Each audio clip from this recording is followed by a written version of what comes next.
Good evening, Assalamu alaikum wa rahmatullahi wa barakatuh. As you know, it's just after 8:30 here in the United Kingdom, and we're coming to you live from our studios of British Muslim TV here in Wakefield with this week's edition of Questions with me, your host, yes, you guessed it, Mohammed Shafiq.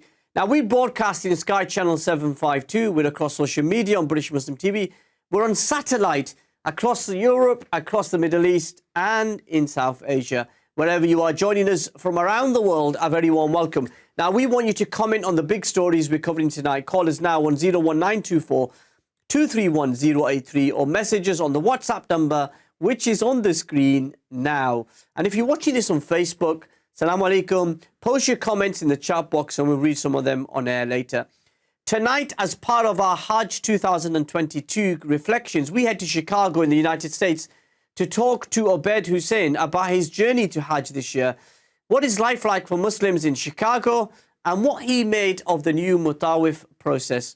He'll stay with us for the first hour. We then head to London to talk to Hasan Ali, the community manager for the Muslim Education Trust, about the huge popularity of homeschooling and the Muslim Homeschooling Conference, which is happening this weekend on Saturday. So we want to hear from you tonight. You can call us on 01924. Let me get my teeth back in. 01924 231 083. You can message us on British Muslim TV across social media, and alternatively, you can send us a WhatsApp message, and the number is on the screen. Now, the questions we're considering tonight: has Hajj become too expensive for so many of us? What do you make of the Mutawif process this year? And what do you make of homeschooling? Does it appeal to you? Please share your thoughts now on 01924 231 083. Messages on WhatsApp or post on social media. We'll read some of the comments throughout the program.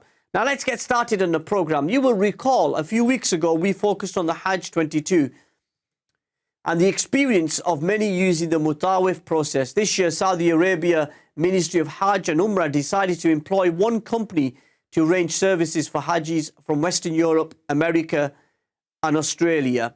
The Mutawif platform came in for lots of criticism and complaints of the poor service, which was shared on the program.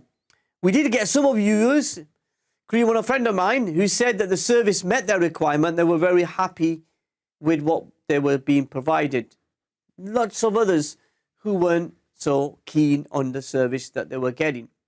One journalist, for example, who I know is a very good friend of mine, paid £13,500 for himself, and he paid £13,000 for his wife. Well, collectively they paid £26,000, and the service for him was atrocious. This is, as you will all know, a highly religious and spiritual journey for Muslims. It's something we're commanded to do at least once in our lifetime. So what was it like for someone in the United States to undertake the Hajj with his wife? From the booking system to the services in Mecca and Medina to Mina, Arfat and Muzdalifah. Did it meet the expectations, and what was the journey like? Obaid Husain is from Chicago in the United States. He resides with his family. We want to find out more about the Muslim community in the city and the Hajj journey. And pleased to say Obaid is joining us for the first hour. He joins us live from the city of Chicago in the United States. A very warm welcome to the program, and great to have this conversation here on British Muslim TV. Assalamu alaikum, Brother Shafiq. Thank you for having me. I'm excited to talk about this. Well, first of all, congratulations, Hajj Mubarak, to you and your wife. Yeah, it must feel amazing to have made the journey. Jazakallah khair, man. It's obviously the biggest accomplishment of my life, and my wife's Nabila's life is the biggest accomplishment ever. I'm so happy to get in. A lot of people obviously did not get to go in, but alhamdulillah, Allah accepted us and we got to get it done. Well, so we're going to talk about that in a second. But just first of all, tell us a bit about yourself. What do you do professionally? What's the community like in Chicago where you live? Sure. Assalamu alaikum, everyone. My name is Obaid Husain. As Brother Muhammad mentioned, I'm from Chicago, in the Chicagoland area in the suburbs nearby. I'm 27 years old. My wife and I, we got married 2 years ago in July, prime COVID time, actually. So it was very dangerous, but alhamdulillah, we got to get married 2 years ago. And I'm a consultant at Deloitte, actually. I know there's a lot of people actually in the UK that work at Deloitte, actually. So hopefully I get to communicate with them after this. But alhamdulillah, I am a consultant at Deloitte, 27 years old. Alhamdulillah, a few weeks ago, about a month and a half ago, I came back from Hajj, and it was a great experience. And I'm excited to talk about it. Yeah. And again, thank you guys for having me. Well, great introduction there. And what's the family like? Your family originally from India, parents moved there, you grew up there. Tell us a bit about the family relationships. Yes. So my mother and my dad are both. My mom's from India and my dad's from Pakistan, actually. MashaAllah, that's an interesting conversation at the dinner table. Yes, definitely. There's a lot of debates that goes on every day. Honestly, doesn't after 35 plus years of marriage, they still talk about this, still debate about which country is better. But alhamdulillah, we're all Muslim, which is all that matters. Yeah. Yeah. So alhamdulillah, I have an older brother, which also has a YouTube channel, which is where you saw the Hajj video, and also have an older sister as well. Alhamdulillah, I have a young nephew as well, and obviously I don't have any kids yet, but inshallah, we'll inshallah. Now we had somebody called Gerald Hankinson, who's from CARE, the civil rights organization, Muslim civil rights organization, on my program a few weeks ago. And he was telling us about the issue of Chicago, the diversity, the sense of you've got, Desi communities from South Asia, but you've also got African American Muslims, Latino Muslims. What's the relationship like amongst the Muslim community and that diversity? Yeah, alhamdulillah, in Chicago, man, we were blessed with a wide diversity of people. We get to meet people every day that are from all different types of faith. Mostly in my pocket, there are mostly brown, Indian, and Pakistani people. But when you go a little bit further out to the southern suburbs or northern suburbs, you get to see the wide diversity. So alhamdulillah, I like to stay in Chicago. It's such a big community. There are times where we may be stuck in our pockets, but at the same time, there are conventions and masjid programs that brings everyone together. So we're united again. But alhamdulillah, there's wide variety of people in Chicago, all types of Muslims from all different faiths. And alhamdulillah, they actually prepared me for Hajj. Hajj, there's a lot of people there, a lot of different backgrounds there. So alhamdulillah, Chicago is similar to that. Yeah. And tell us about your journey in terms of being practicing Muslim, your Islam. How did that develop? Sure. So alhamdulillah, as long as I can remember, my family and I were always practicing. My parents were praying, my siblings were praying, my cousins, my friends. Alhamdulillah, I was in a community where we all prayed. We were all conservative. We had traditional values. But when I was growing up, to be completely honest with you, I mostly did it because I had to, not necessarily because I wanted to. It took very recent time that it maybe evolved from having to wanting to. And what helped me with that was my trips to Umrah and then ultimately Hajj, which I came back from just recently. When you go to Umrah and Hajj, you finally get to see how Islam is made, the history of Islam. You have more appreciation for it because you really feel like you're chosen to go. So growing up, alhamdulillah, I was able to always be the one praying and fasting with all the community. But just recently, I'm starting to evolve to more of wanting to do these things, more than just having to. So it's an everyday struggle. Every day I'm growing. And obviously, it's a never-ending challenge to get better and raise your ihsan and your iman. But I like to think that every day I'm getting there, and that never-ending challenge is actually exciting to me. So alhamdulillah, I'm getting there to more of wanting to than having to. Yeah, because you're like on a journey, aren't you? You kind of, as you just described, I can see myself in a similar journey where you necessarily are practicing just because it's a thing that you do to fit in, not necessarily because you want to do it. Whereas now it's very much I enjoy praying, I enjoy being on the masalla, I enjoy waking up for Fajr, and I could never have imagined me actually enjoying something when I wasn't practicing. Does that make sense? 100%, man. When I think about some of these struggles that these non-Muslims have, alhamdulillah, I feel relieved to be a part of the Muslim faith. Now I start to appreciate all the rulings and all the guidelines that Allah has provided for us because it gives us a sense of structure. And every day I'm starting to appreciate it more. When I got married, I started researching more about the roles of a husband and a wife. When I started to enter adulthood and the rights my parents have over me, I have all these rights and rules that I've read over the years and I'll continue to read. Makes you appreciate what Allah has said. There is only one rule in marriage, and that's she's the boss. That's what I thought too, but I guess there's more to that, I thought that too, but there's way more than that, which alhamdulillah, it's nice checks and balances we have in Islam, which is alhamdulillah. Yeah, it's a great compliment. Sorry, I just couldn't resist saying that. Just in case my wife is watching. So we probably go back a couple of minutes before the break, and I just wanted to say, what do you do to relax? What's the social life like what's the attraction in Chicago where you are? So honestly, especially with Muslims, our biggest thing, I'm sure this is the case in UK as well, but food is huge here. We have a lot of halal cuisines here, from Indian food, Chinese food, whatever you could think of, Mexican food. So honestly, it's probably a boring answer, but food is huge for us. But besides that, if you want still want to have some halal fun, you could obviously go to downtown and have a staycation there. You can never really complete all of the attractions that Chicago has to offer. So there's always that. As obviously, Muhammad Bhai, if you ever want to come over, you have me to hit me up. If you want me to give you a tour, I'll be happy to. Oh, so that's awesome. I'm going to hold you to that. And what about, just very briefly, one of the concerns, I suppose, for people outside Chicago is the violence, the gun crime. I mean, what is like living in a city which is described as the gun capital of America? Right. Unfortunately, it sucks to hear that is a reputation, but it is the case, you know. Alhamdulillah, in the suburbs that we live in, we don't have that issue. Maybe there is some one-offs, very rare exceptions where that may occur in the suburbs, but that's mostly happened within pockets around downtown Chicago. Unfortunately, that is a reality here, and may Allah make it easier for us to deal with that and resolve those issues. But alhamdulillah, in the suburbs that we grew up in, if you're a little bit further out from the Chicago area, you're pretty much safe. You know, I don't want people thinking that it's not safe here. If you go to certain pockets in Chicago, it is scary, but where we're from, alhamdulillah, we don't have that many issues there. Yeah. I know we're going to get into, just after the break, we're going to get to a break and then get into the discussion around the Hajj. But let me just give you some tweets that are coming through. Munir is saying, I was in Hajj this year, appalling service, still waiting for my refund. Sayima is also saying that she doesn't understand her refund has got stuck. There is a conversation going on with the Saudi government and British parliamentarians, and that is something that needs to be looked at. And then Zishan Sawar saying it's been 14 days. It's been 14 days since Mutawif sent me an email that the refund will be initiated in 14 days. I've not heard anything. And so, yeah, so keep your tweets coming. British Muslim TV is the handle. Keep your comments. We'll open the lines as well. And after the break, inshallah, we'll talk to Obaid about his journey and his experience on the issue of Hajj 2022, and particularly focusing on this new process of Mutawif. And as always, if you want to share your thoughts, number 01924 231 083. We're going to take a quick break. We'll be back very shortly. Assalamu alaikum.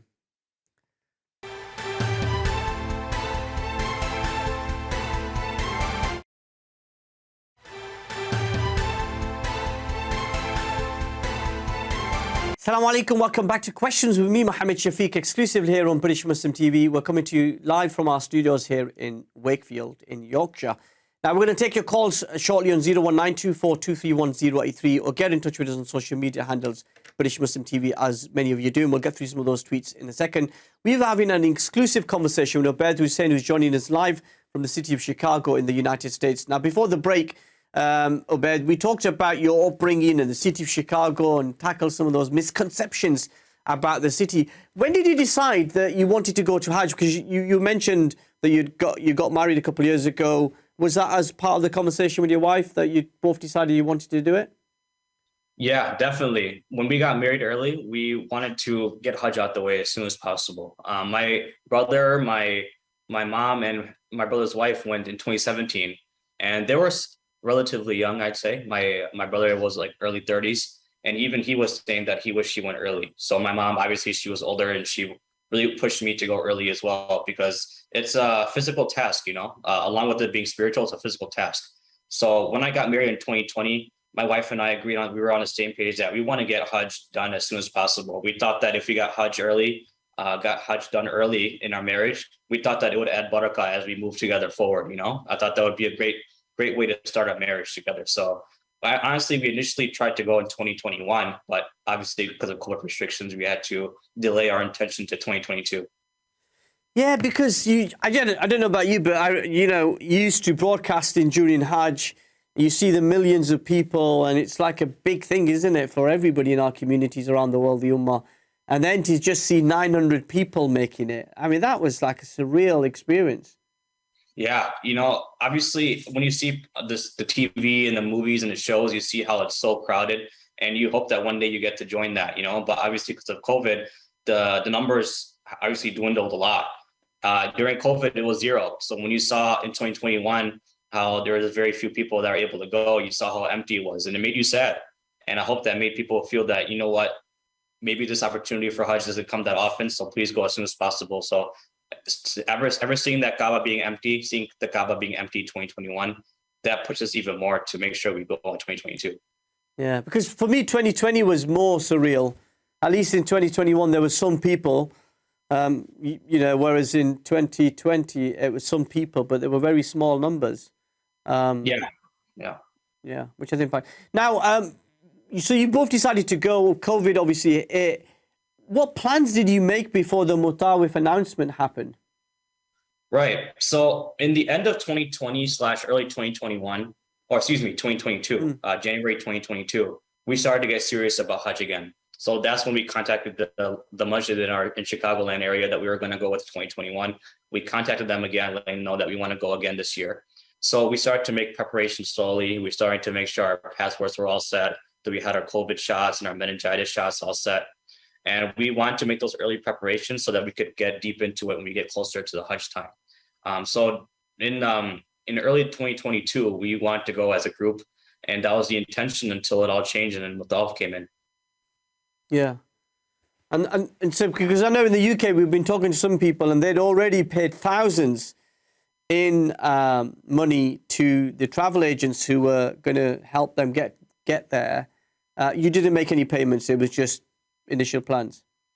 Right. So we actually did make a first initial deposit to make sure that we were serious. So we did send a deposit of 2,000 per person to the agency.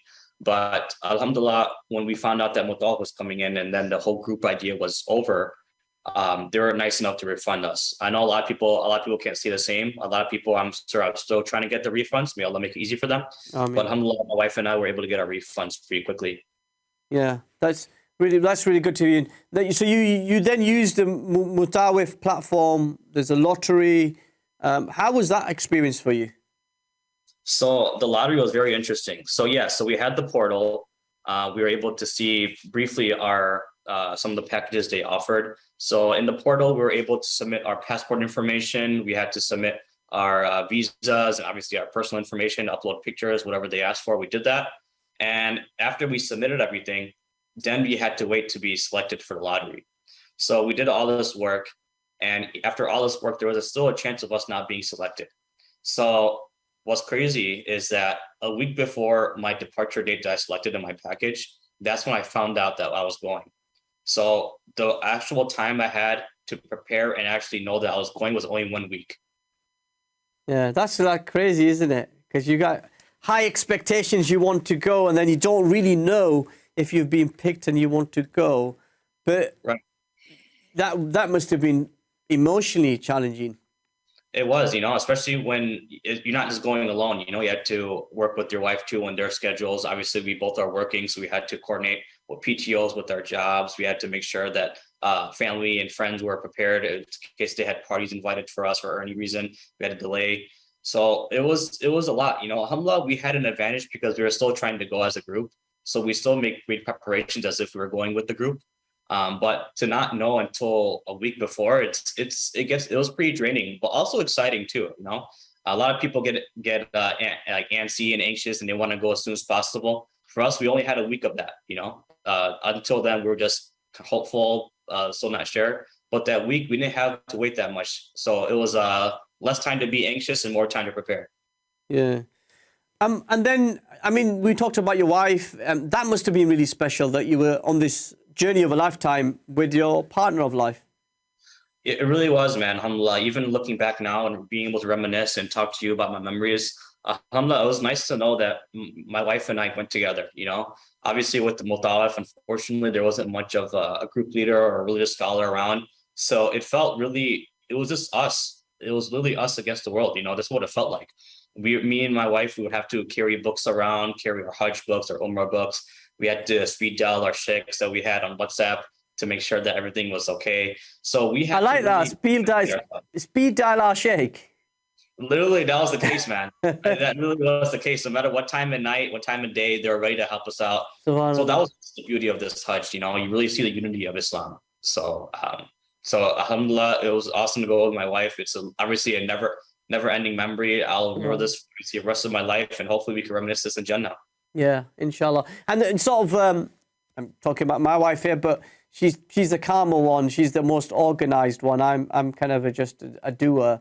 Do you complement each other, and was it great to have that additional support? Oh, 100%, man. We really do balance each other, because same boat with me. You know, I like to go with the flow. I don't really care to have everything packed or everything scheduled. I'm like, we'll figure it out when we get there, you know. But my wife, on the other hand, she's really well prepared. She has her reminders down. She labels packets. She packs everything correctly. Maybe overpack, not gonna lie. But it's a good balance, man. So it was nice to go with her. We were able to help each other out. And it's nice to know. It's a good feeling to know that, alhamdulillah, me and my spouse were able to fulfill the whole pillar together. Yeah, just give you some tweets that are coming through. Mohammed Shafiq is saying, I went there this year as well. I can't fault them. The system, booking the system was difficult, but once that was sorted, I had a great time. And thank you, Saudi Arabia, for organising that. Kabir says, we're still waiting for our payments. But luggage got lost, and we're still waiting for our missing luggage. Let me just tell you one more. Rania says, I'm so grateful to Allah subhanahu wa ta'ala for inviting me to his house and be able to visit the Prophet sallallahu alayhi wa sallam. Makkah Medina Park is the greatest place in the world. What have I learnt? Felt experience can never be matched. The biggest struggle was to deal with some of those conflicts. I mean, how did you stay calm during all this chaos that was going on with the Mutawif process? You know you're in your ihram. You know there's legal responsibilities in terms of the Sharia. How do you manage all of that? Yeah, you know, it was we had to remind each other. So that's another reason why my wife and I went together, and how it was so beneficial was because there are different times during the Hajj process where we will get stressed. For example, I will get stressed in the payment process. So in the system, when you pay, it lagged about 15, 20 times. We had to literally pull out as many credit cards as we had, debit cards we had to make a payment. And it took 15, 20 times. You know, I've heard stories where people were trying to pay, and after their 10th or 15th attempt, they would try to enter their payment details. And when they realized that the package is gone. So that's how fast packages were going by, because everyone's in the system, you know, so which is probably why it caused some lags. So that was one big stress. You know, for me, I was getting stressed about the payment process. My wife would say, no, don't worry, we'll get there. My wife, for example, maybe she got stressed with the walking. There was tons of walking. I would try to encourage her. So there are different times where her and I would be stressed, but we would be there for emotional support, obviously mental support as well. So there was a constant struggle, but alhamdulillah, man, based off the tweets you just read as well, people had it way worse than me. I have no right to complain about anything. There is some little conflicts and some delays, but there are people who had it way harder than me who have the right to critique but alhamdulillah, in my situation, I had a good experience, man. Alhamdulillah, yeah. We're just coming to our break, and after the break, we'll be talking about the actual journey, in the next part of the program. But you mentioned patience. Any lessons you want to give our viewers about how they can stay patient? Because I suppose it's happening now as well with the Umrah. People who are getting the chance to go on Umrah. There's, you know, COVID protections. There's the apps that you have to download. You have to be patient, don't you? That's literally the name of the game, patience. You know, I always told whenever people ask me what are 2 lessons you take away, I said 2 things: walking and waiting, and both those contain patience. You know, you need patience to deal with both. So that's literally the name of the game. You know, obviously there's going to be tons of things that don't go your way. You may feel like you're the only one that's getting ripped off or getting neglected, but at the same time, there's millions of people who are feeling the same way. You're not the only one. And at the end of the day, when you're in Umrah and Hajj, when you're in the lands of Makkah and Medina, you're in the holy regions. You know, you're in the spot. So even if you're there waiting, you're in the holy land. So take advantage and just make dhikr while you're waiting for whatever, while you're walking, make dhikr. Take advantage of every second you're there. You know, even the times you're waiting, you can make the most out of those times as well. So that's the name of the game. Please prepare as much as you can for the patience, because there's going to be tons of tests out there.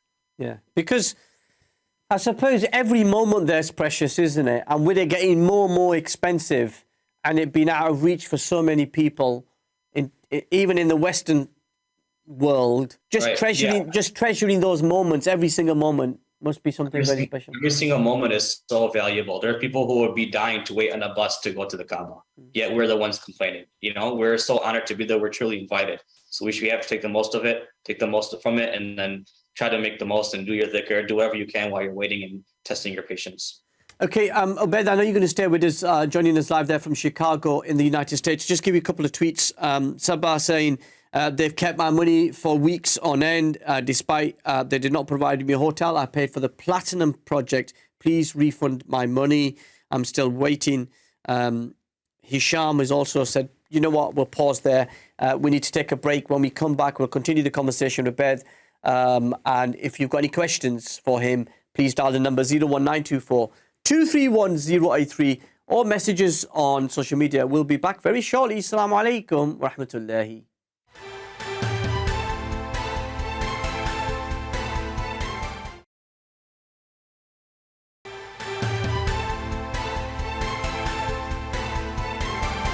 Assalamu alaikum, welcome back. I was promised to share you Hisham's tweet. He says, you know, if they were so good, the system was so good as some of you are claiming, then why did the Saudi Ministry of Hajj and Umrah cancel a contract for them not doing the job?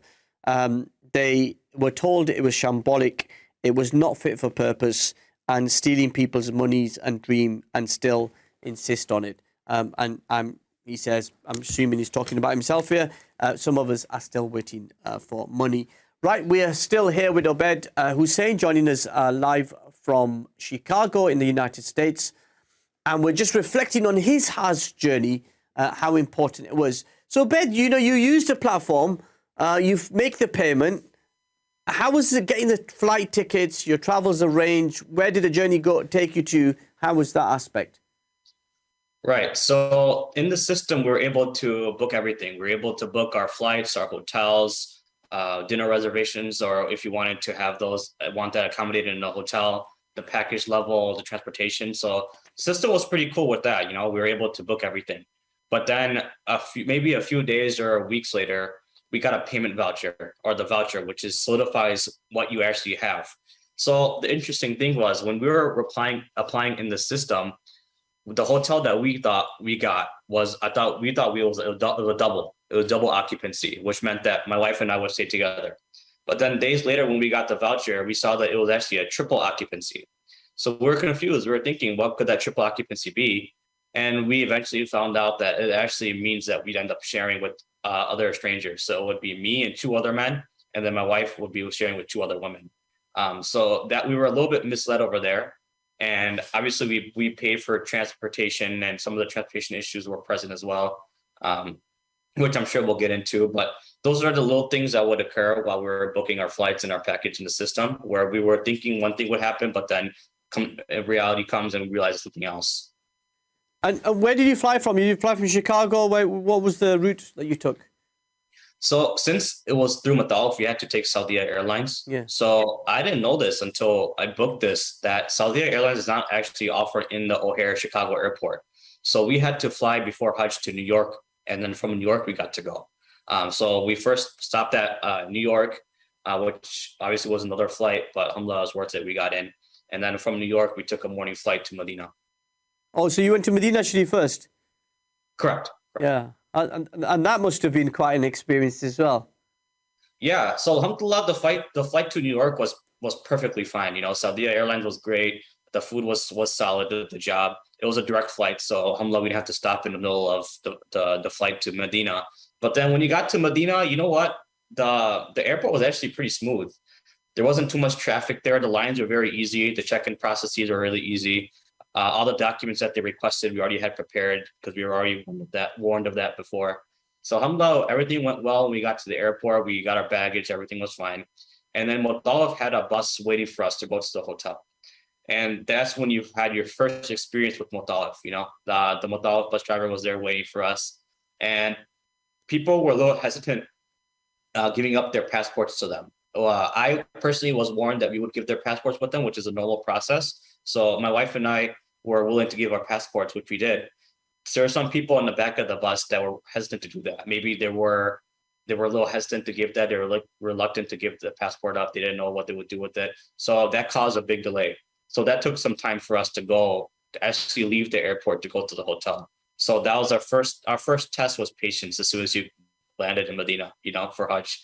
yeah, that's so, and we got a trailer of what to expect going forward. Yeah, that's interesting.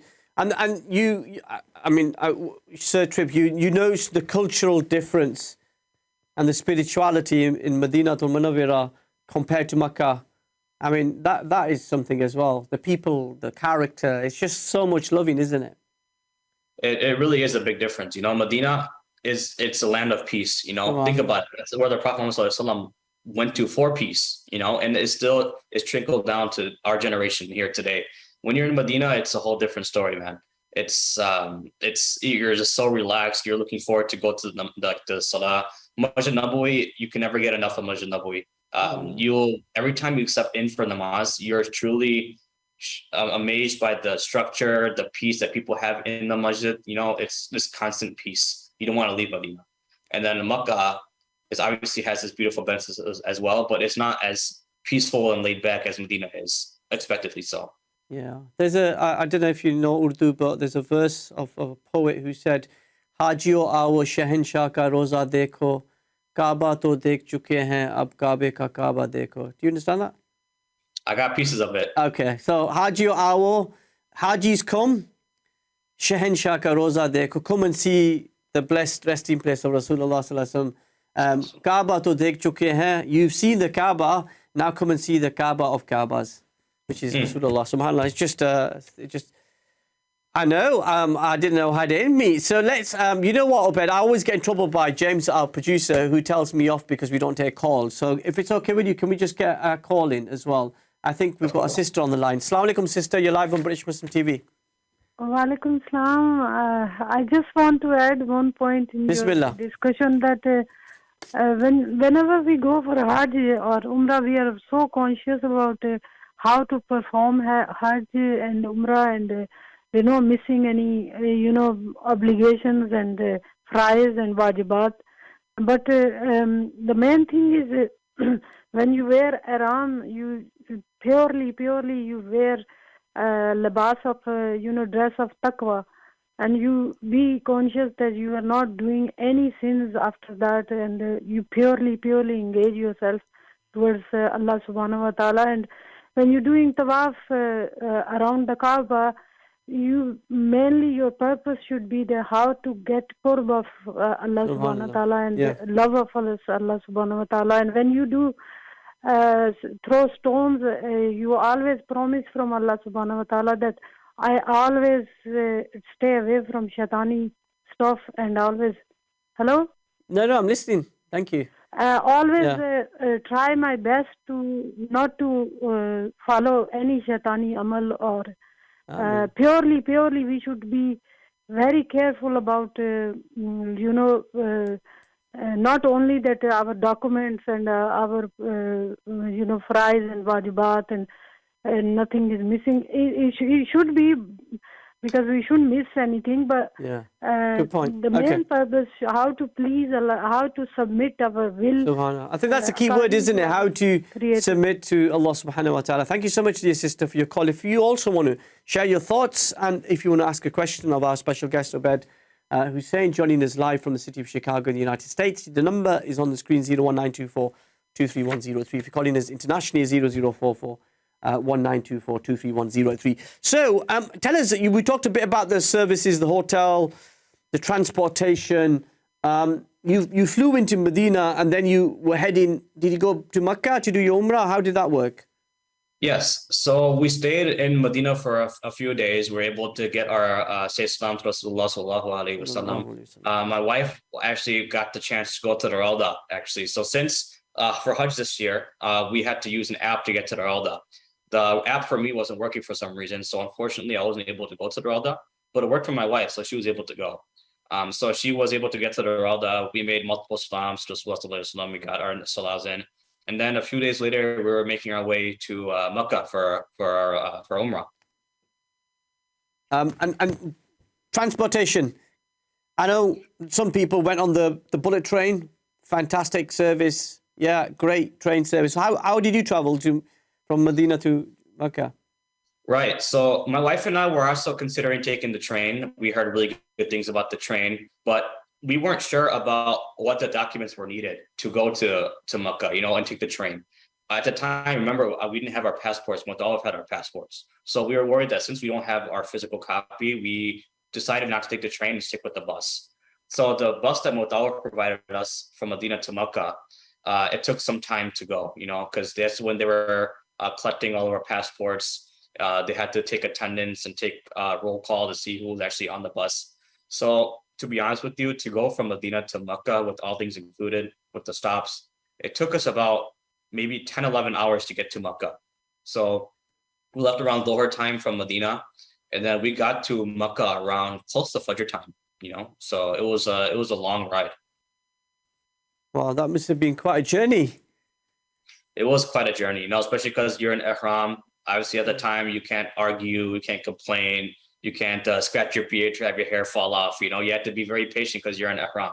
So you're in Ihram for 10, 11 hours, But alhamdulillah, with the people that you go with, other Muslims that are there with you, they really keep you positive, man. They keep you up. If you're getting discouraged or getting frustrated at any point, there is a Muslim there that's like making you smile, that's saying salam to you, and then your mood just changes automatically. So the Muslims that you go with are just truly a blessing. And also the sense is that when you're in the ihram, that unity, that equality is there for the world to see. I mean, that for me is really inspiring to see that you could be a multi-billionaire, the Muslim Elon Musk or something, and you could be in the same ihram as Mohammed Shafiq, who's a TV presenter from the UK. And that blows my mind all the time. I don't know about you. Man, it really does, man. When you see everyone just in two white cloths, you see how literally no one is better than anyone. We're all in the same goal, trying to please Allah and begging for forgiveness. Allah doesn't care about how much money you have or how nice of clothes you have. And those two white cloths are basically your grave clothes. Those are the clothes you're going to wear when you pass away and return to Allah. So you're preparing now for death, and you are begging Allah that when it's time for me to return to you, that you accept me and enter me into your highest level of Jannah. Yeah, that's really, really important. We're coming just to our final break and then our final conversation around that. But a real sense, I think, of the conversation people are getting on Mutawif, which is clear. Obaid Husain is not here on behalf of defending Mutawif, just sharing his experience. As I said, if you want to share your experience, you can also do that on the phone, 01924231003. You can remain anonymous. As I said, Nadia says, can we make sure that Mutawif is not used in future years? As I said, we're trying to get the Saudi embassy here in the UK on the program at a future date. Habib says, I request a refund for my airline ticket and my 6 days. They took it off my package, got hotel transportation, but everything else they answered back with proof of refund, just the flight cost, not the 6 days she'd paid, and never received any further feedback. Amy, actually, if you ring us, I'd be really interested to find out more about that as well. Right, we're going to take our break, and when we come back, we'll kind of listen to about the lessons that our guest Obaid Husain has learned from this process, and also take some of your comments and questions. So if you're interested in joining this conversation, please give us a ring, 01924231003. Or the safest way is to send a WhatsApp message on the screen now. We'll see you shortly. Assalamu alaikum.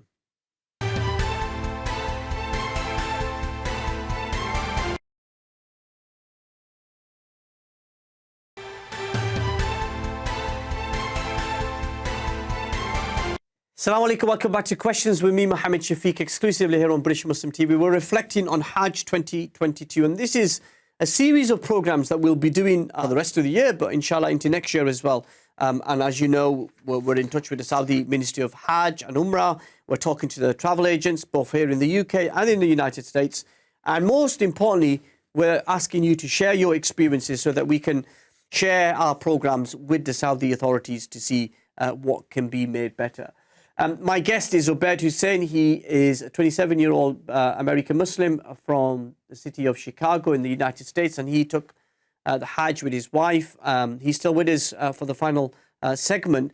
Obaid, thank you so much for giving us so much time tonight. Really, really appreciate it. But let's talk about the day of Hajj. You arrive in Arafat. Tell us about that experience, because knowing on Yawm al-Qiyamah, we'll all be on this plane of Arafat and be held to account for our actions. That must have been quite an emotional moment. It really was. It really was. So when we got to Arafah, you know the whole time that Hajj is Arafah, and you understand that, and that's what you're making all the du'as for, is for that day. So we got to Arafah early in the morning, and since it was 100 degrees plus Fahrenheit, it was or whatever it was really, really hot, we decided to wait to go out and make dua outside after Asr time. So until Dhuhr to Asr, that's when you should be making your main duas, Dhuhr to Maghrib, excuse me. So from Dhuhr to Asr, we were in our tent still. We were making duas there. And then around Asr time, after Asr time, my wife and I actually walked using Google Maps actually to Jabal Rahma. That's where the mountain is and the stone on top.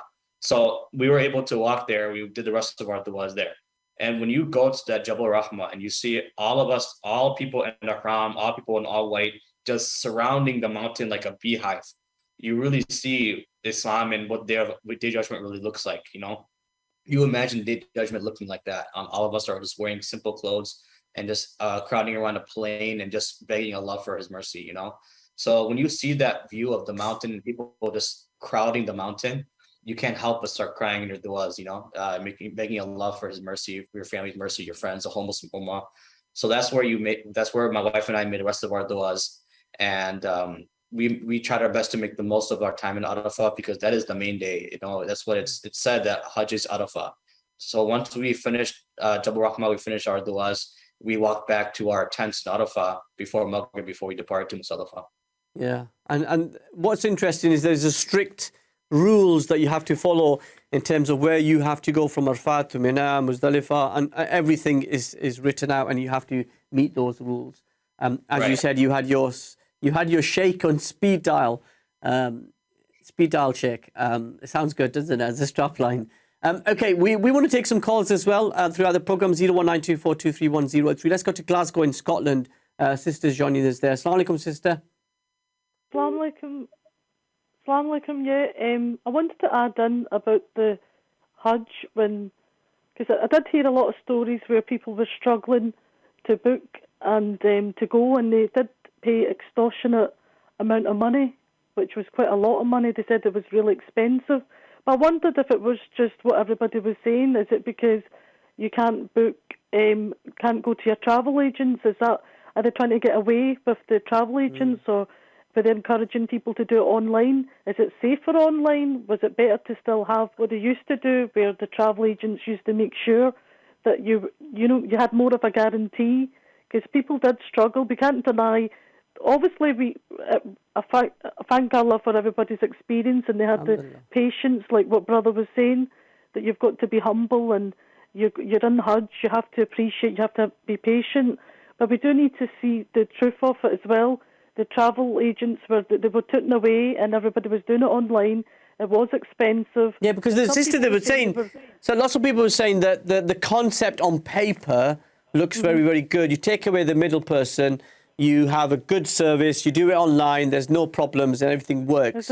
But in practical sense, all the little things that Obaid has been telling us about tonight are all the things that travel agents would make sure that your transportation was fine, that your transport from the airport to the hotel, your food, any problems you had, they would sort everything out for you. And taking that away, if you're going to naturally book a holiday, no, doesn't matter where you're going. If you've got travel agents, it's easier, I think, is it not? It is, yeah. Thank you so much for joining us. Brother, can I also add about the situation about the water? Some people were struggling. They said when they went there, they didn't have water to do the wudu. So and like brother was saying, they had to share with other people, which is we're not used to that kind of way. Maybe it was a demand that, I don't know, maybe after COVID, I don't know, Allah alam. Okay, thank you so much. You're always a good caller. Thank you so much, sister there from Glasgow. Obaid, so you've done the Arafat, you're on your journey. I've had lots of people who had gone who said they didn't trust whether their Qurbani was done, and they then went to find ways to see if they could do it. How was your experience in terms of Qurbani? Right. So in the system, we also paid for Qurbani, right? So the whole time we were thinking that Qurbani would be included. But as time went on and you saw some of the issues that Muttalib was providing us and some of the gaps and delays we saw, we thought it was best to do Qurbani on our own just for precaution, because obviously when you are finished pelting, the next thing you have to do is do your Qurbani before you could shave and get out of the haram, so you have to make sure the time is very important when you do Qurbani. So alhamdulillah, with the group that we're initially going to go with, the masjid that we're going to go through, they were still helping us out throughout Hajj. And they knew someone in Makkah that performed Qurbani for people. So my wife and I paid a little extra to the sheikh that would do the Qurbani. And we, after pelting, we texted him saying that we finished our Qurbani. And then he would text us back, letting us know that it's completed. So that's when we knew that we could shave our head, trim our hair, and get out of the haram. So we did it on the side for precaution because we just didn't know when Muttalib would do it. We didn't doubt that they would do it. We just didn't know the timing. So we were restricted on time because we wanted to get out of haram. So that's why we went through this sheikh. And because other people would obviously, if you go in a travel agent, you'd get a call to say, yes, your Qurbani's done.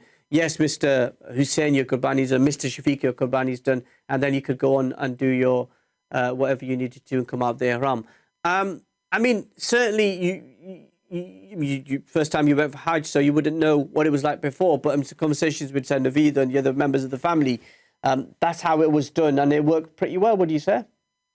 Yeah. They didn't have to worry about anything, especially with Qurbani.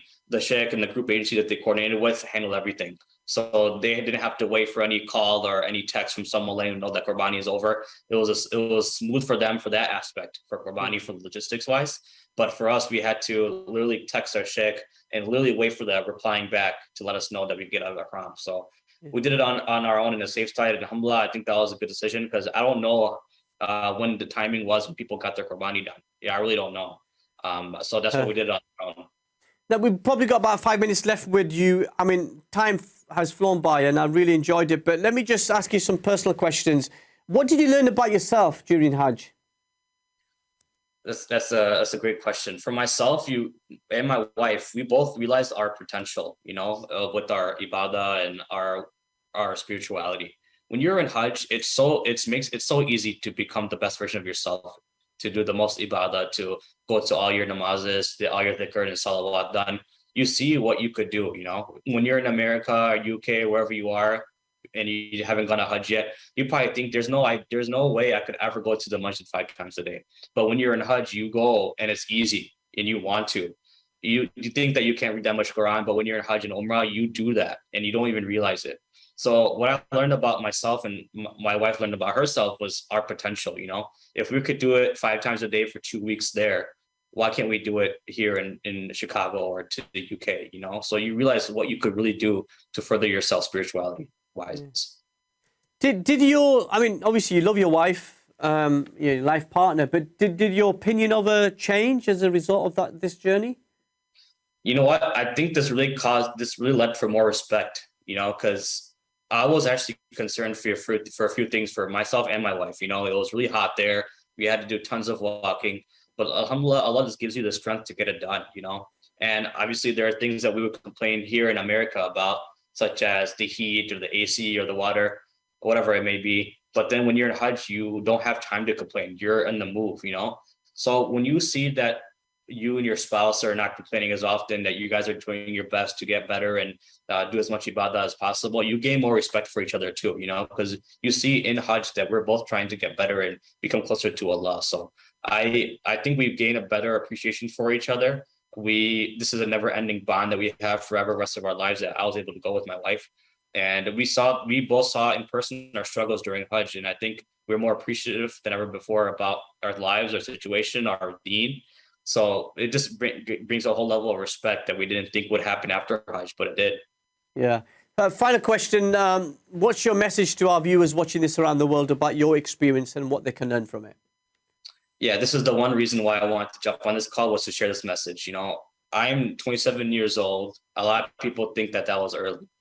I want people to think that there's never an too early or too old of an age to go to Hajj. I hope that everyone could make the intention to go to Hajj as fast as possible. If you would think that you're not financially able to go, if you think that you're not financially able to go, if you think your spirituality level is not there, make the intention anyway, because you'll see the doors that open up from Allah that makes it easy for you to go. You know, you randomly get a bonus from work that allows you to go. You'll start to get more cardio in for your workouts. You start to see you're physically more able to go, etc. So Allah opens these doors for you to make it easier to go. So if you think that you're too old or you're not rich enough, or you think this or that, Allah will open doors for you as soon as you make the intention. So please, I want people to go. I want people to make sure that they try their best to go and prepare as much as possible, because every step you do to prepare yourself for Hajj and during Hajj, Allah is rewarding you for every second of that preparation. So please, I strongly urge everyone to make the intention next year if you can. You know, obviously there's many of stories that people as to why they can't go, which is, I'm sure some are fair. But majority of people, I really hope that people, the one thing I want people to take away from this whole call is just to please make the intention to go as soon as possible, no matter what situation you're in. Yeah, well, sadly, we reached the end of our time together. I really enjoyed it. Honestly, I found it really beneficial, and I'm sure my viewers have as well. I want to wish you, Obaid, and your wife, send her my love and salam, and to the whole family there. And if you ever come up to the UK, make sure you come up north. There's no life in London. It's all up north. I got it. Thank you so much for having me, man. Thank you so much. Allah bless you. Assalamu alaikum. Yeah, thank you so much. That was Obaid Husain joining us live from Chicago in the United States, sharing his experience of Hajj. Now, we're going to take a break, and when we come back, we're going to head to London and talk to the community manager at the Muslim Education Trust about Muslim homeschooling. And this very special conference around homeschooling is happening this weekend on Saturday. You can find out how you can get involved and also participate in the conference this weekend. Yeah, so Hasan Ali is going to be joining us very shortly. Join us on the other side of these very important messages. Don't be going anywhere. I'll be waiting.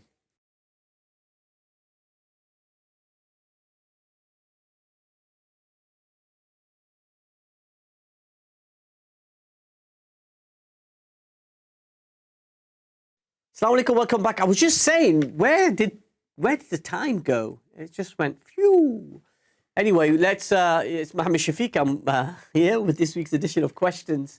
We're taking your calls on 01924231083, your messages on social media at British Muslim TV. Thank you so much for all your questions and your comments around Mutawif, and we'll be revisiting this in the weeks and months to come, so we haven't forgot. And if you're interested in sharing your Hajj experience, do get in touch with us. Now let's move on to our next guest and topic. Homeschooling is an alternative educational approach which appeals to many Muslim families, both here in the UK and around the world. Post-COVID, it is something which more and more parents are feeling confident about doing for their own children. Now, what are the benefits of homeschooling, and does it appeal to you?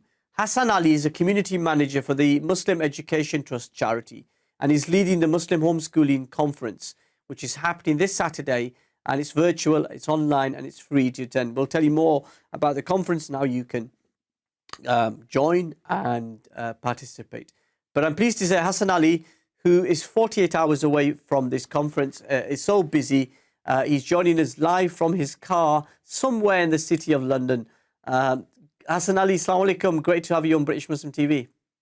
Alaikum assalam wa rahmatullahi wa barakatuh, brother. I'm really grateful. I know you're very, very busy and time is of the essence, so we're very grateful that you've given us the time that you have. Let's start at the beginning. We appreciate the opportunity. The honour is all mine, my dear brother. Tell us a bit about the Muslim Education Trust.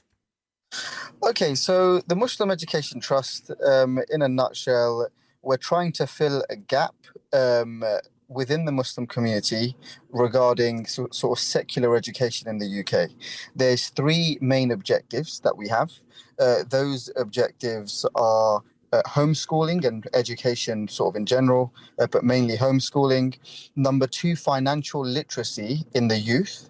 And number three is supporting disadvantaged students across the UK. So there's, children in schools that are regarded as sort of free school meal pupils. I don't want to go into the technicalities of that, but where we want to support them in English and maths to ensure that they have a strong core foundation to do anything in life. Yeah, that's really important.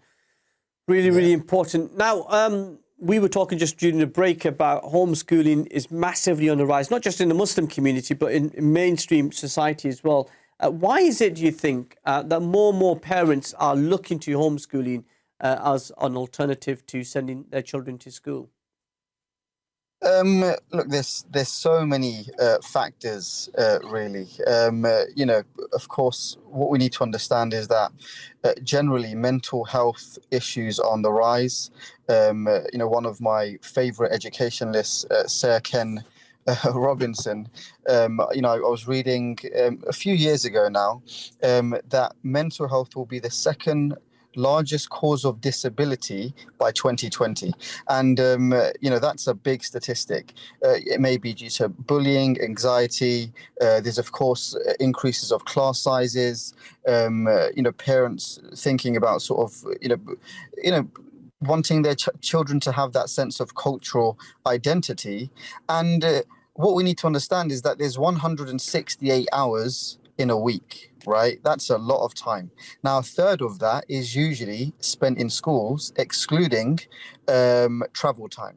Now, parents are thinking, actually, we can make this time very, very productive, right? There's 40 hours.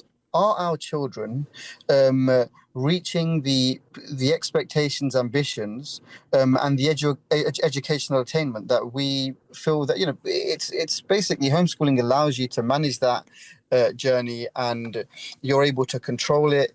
And of course, technology has advanced. So there's a supply of, there's a much bigger supply of, say, tutors, teachers. I can go on about this. There's more access to resources, curriculum. It's all over the internet. There's e-learning platforms now, and it's an easier process for a teacher to essentially be a mini head teacher, managing the children in their home. There's so many extracurricular activities opening up now. As homeschooling generally rises, these homeschooling groups also pop up where parents can sort of, develop those social skills as well for their children. So there's many factors, really, I'd say. Mm. So why are you doing the Muslim Homeschooling Conference? Okay, good question. The reason why we're doing the Muslim Homeschooling Conference, it's for everyone. We've actually got, two websites, homeschoolingconference.org as well, because it's open to absolutely everyone, right, globally. The reason why we're doing it is because we feel that parents need to switch off one day in the year out of the 365 busy days that they have, managing sort of their families, etc. Children, parenting is a tough job. It's the toughest job in the world, and you can't get a degree for it. And there's no sort of parent conference. There's nothing for parents to just switch off and view, experts within the field of education to strategize and plan how they are going to tackle not just homeschooling if they were anticipating to do it full-time, but even on a part-time basis, right? Children go to school, like I said, 160 hours a week. That's only 40 hours. What are the children doing for all of the other hours, right? Now, that's important, right? When they come back from school, that's essentially home education as well. That's when that journey begins from a part-time standpoint. So they also need to essentially tune in to understand all the strategies. So if you look at the agenda, you'll be able to see that we're covering curriculum strategies, teaching strategies, sharing the latest research with parents. And just by looking at the panel, we've got highly qualified teachers, Islamic scholars, and homeschooling parents as well, not to forget. Some of the speakers are homeschooling parents. So I'd say that's it. I could continue to talk about it. And I just said, you can, as you just said, you can log on to Muslim Conference School .org, I think is the website address. Muslim Homeschooling Conference.org.uk. Yeah. And if if it doesn't go into the URL, just Google it, Muslim Homeschooling Conference.org.uk, and it will be the first link. You click on that link, register free, absolutely free. Okay. So, we've got a couple of minutes before our break, and I just wanted to get this question in because we were talking during the previous break that more and more parents are now more confident because of COVID and the children being at home. Do you think that's one reason why more and more parents are choosing to homeschool? Look, the reality is in life, right? And this is just something that I've learned, coming sort of from an underprivileged sort of background. When you're forced into something, you need to deliver, right? What COVID did is COVID forced parents to now take care of their kids. They had no plan, no strategy, but sometimes that is the best way to learn, right? And what happened with COVID, no one knew about it. It just sprung up on us.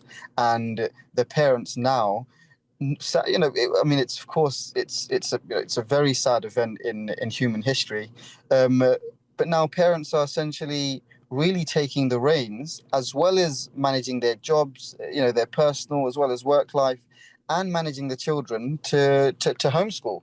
And of course that increased the online education sector massively, as well. A lot of people also giving sort of free tuition online. It was a great opportunity, I think, for education to evolve. I mean, education is revolutionizing at exponential rates, with AI.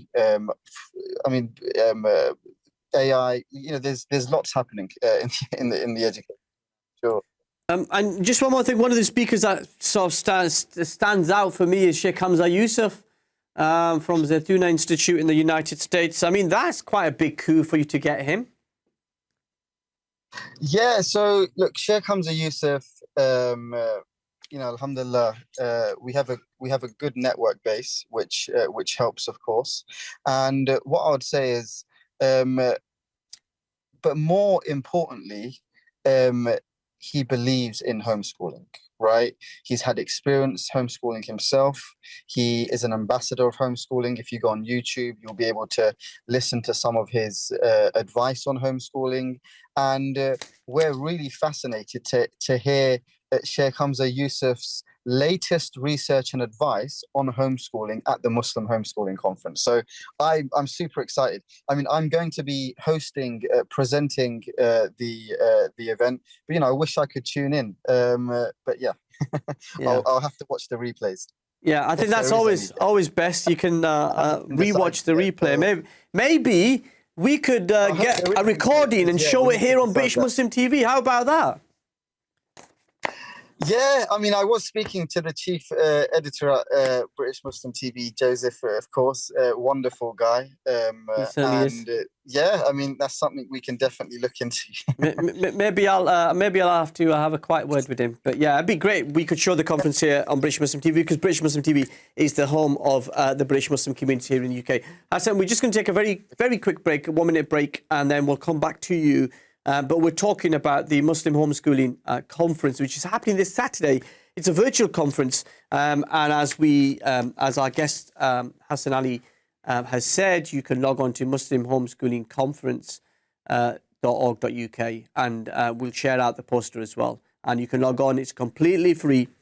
And it's free. And Sheikh Hamza Yusuf is going to be there virtually. There's going to be lots of other guests. We were talking about the conference and the speakers, but there's one question that stands out. I mean, lots of I've got friends who are Christian or English. They've chosen to educate their children at home, but one's a scientist, one's a GP, relatively educated intellectuals.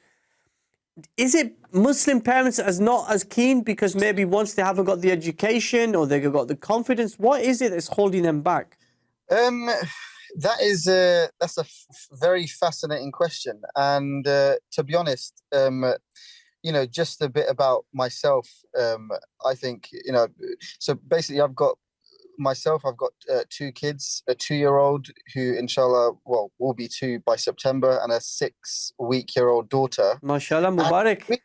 Yeah, alhamdulillah. So the reason why I sort of joined this, this project, was to essentially learn for myself by the time, say, my child's 5, right? When you start sort of nursery reception, sort of mainstream schooling. So I wanted to essentially join this project, to be a part of the research to ensure that I am personally making that right decision in a couple of years' time, right? Right, we'll take a break, and it's our final break of the program. And then when we come back, we'll continue the conversation with Hasan Ali. Don't go anywhere.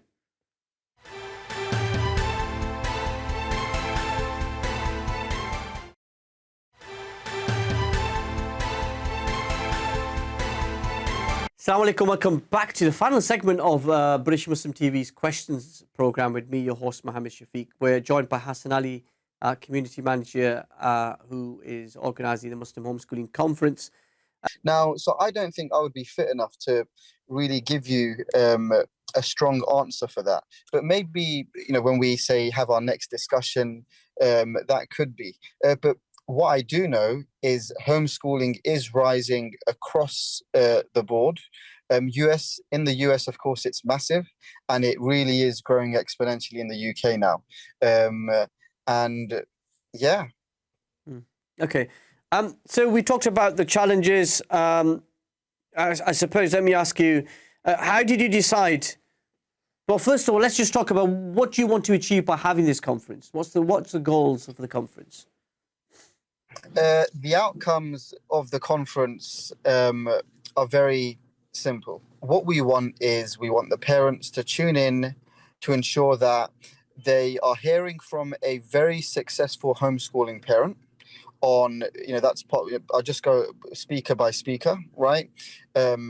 Homeschooling parent who himself was, a head teacher at a private school. He himself went to one of the best private schools in the UK, been in education all his life, a computer science graduate, masters of effective learning from King's, and he's decided to homeschool his kids for the last 15 years. Now, that then we'll go on to a maths masterclass, right, to teach parents how to strategize a maths curriculum, right, to make it efficient and to learn, for the children to learn at their own pace, and to ideally achieve the best sort of grade possible that they possibly can.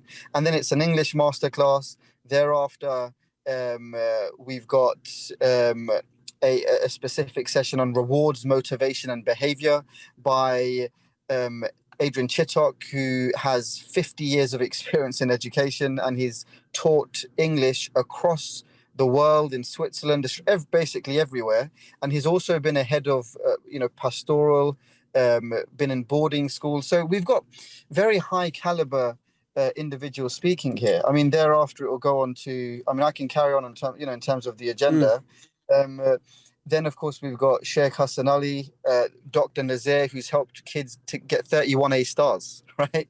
And it's not just one child. He's consistently helped children achieve 25 plus A stars, 30 A stars, these like crazy grades, right? Like grades that you won't usually hear of. So I thought, why can't our parents increase their ambitions? Not that the aspiration is to achieve 15 A stars and 15 A's or whatever, but it at least opens their eyes to what is possible. Then we've got Sheikh Hasan Ali with Sheikh Mohammed Ziyad Butter talking about Quran memorization versus Quran understanding, which is a key topic because alhamdulillah, we have a lot of madrasa across the country, and then the Quran understanding aspect is as important as Quran memorization, or if not more important. Then after that, we've got inshallah Sheikh Hamza Yusuf. So lots of there's a lot, lots of speakers, so in terms of lots of happening. So in terms of the outcomes, in one sentence, Sure, allowing parents to fully strategize 365 days a year, because we are giving a free homeschooling toolkit as well. So it just allows them to plan strategically, tactically, operationally, right? On a short to medium term sort of basis for the whole year, then on a week to week basis, and then on a day to day basis. And that's it. And how did you get the conference to get so much traction? Because, like I said, you've been running from TV studio to TV studio to try to get as much coverage, but lots of people on social media talking about it. I've got friends who've been talking about it. Yeah, so alhamdulillah, I mean it's nice for brothers like you to reach out to people that are doing sort of good work in the community, um, and uh, and showcase in terms of what we're doing. So thank you to British Muslim TV as well as yourself, and in terms of, I mean, people are interested. Like I said earlier, education is revolutionizing. The school system isn't delivering, not because it's the teachers or head teachers at fault, because they're not. They're actually doing a fantastic job. It's more than that. The population is, of course, growing. Class sizes are growing. Budgets, of course, furlough. Just COVID happened. There's a lot happening. So from an economic standpoint, it is tricky from a government, standpoint. So parents now, of course, are worried about their children's economic prosperity, right, and their cultural identity. And I would recommend watching Sir Ken Robinson's video that he did, 11 years ago. Sadly, he passed away in 2020. Changing education paradigms, right? If you watch that on YouTube, he did it 11 years ago, and I promise you, it's such a fascinating video. So it's Changing Education Paradigms by Sir Ken Robinson. Watch that and you won't even imagine it's still relevant now. And you can actually visualize what he's saying in that video happening now. People want to explore. Like, I think in the next sort of 20 years, it will be very interesting to see where education goes. Yeah, it'd be really interesting. And then just tell us, what, I suppose we've got probably 5 minutes left.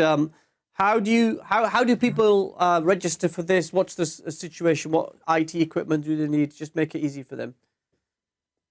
Yeah, fantastic. So look, I would say, first of all, arrange childcare for your children, because I understand it may possibly be difficult. It's only a few days away. It will be 100% worth it. It gives the parents some time off to peacefully strategize for their children, right? So it's not that you're leaving your kids for a whole day and it's sad and they'll be no, you're doing it in the best interest of their long-term future. And then that's number one, I would say, because they don't want any distractions when they're watching this conference. Have a notepad, have a good laptop. If you're able to connect it with a TV screen, even better. Possibly even invite some parent friends over and have groups of sort of parents in the houses maybe, just have good internet and ready for the 20th, inshallah.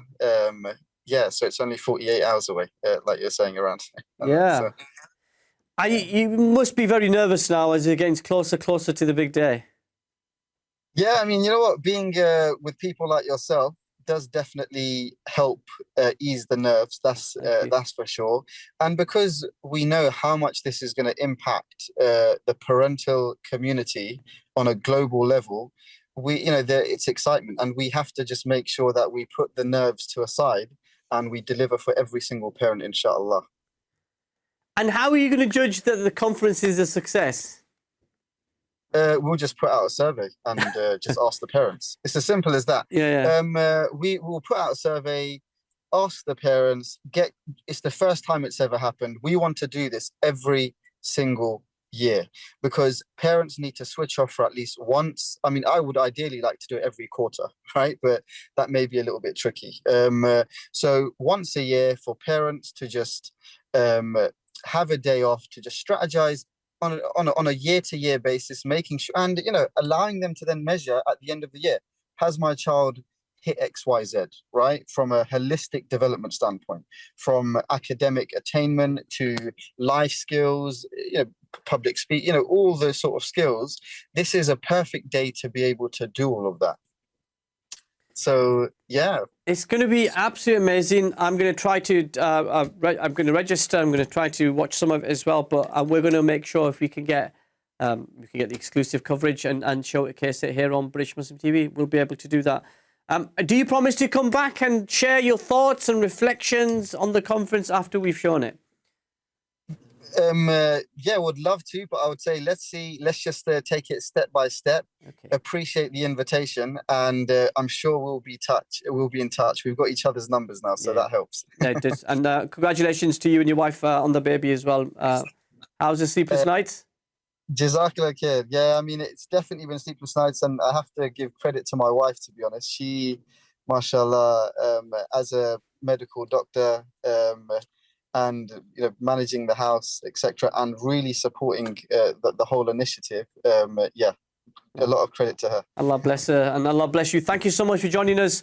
Best wishes for the conference, and we'll stay in touch. That was Hasan Ali, Community Manager for the Muslim Education Trust, joining us live there from London, as you can see, rushing from TV studio to TV studio. Yeah, and we'll see if we can get that recording and hopefully show it here on British Muslim TV. Thank you so much for being my special guest this evening.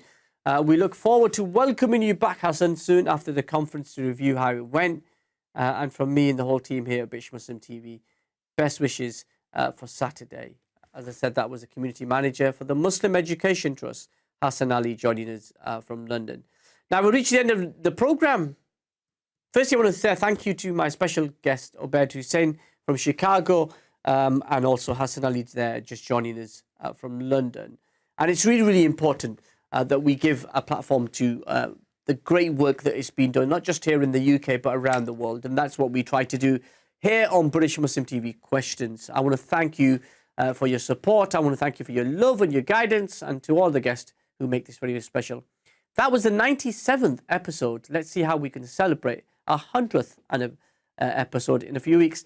Thank you so much to the team behind the scenes here in the studios in Wakefield. From me, Mohammed Shafiq, and the whole team here at British Muslim TV, thank you so much for joining us. Take care of yourself and each other. Assalamu alaikum wa rahmatullahi wa barakatuh.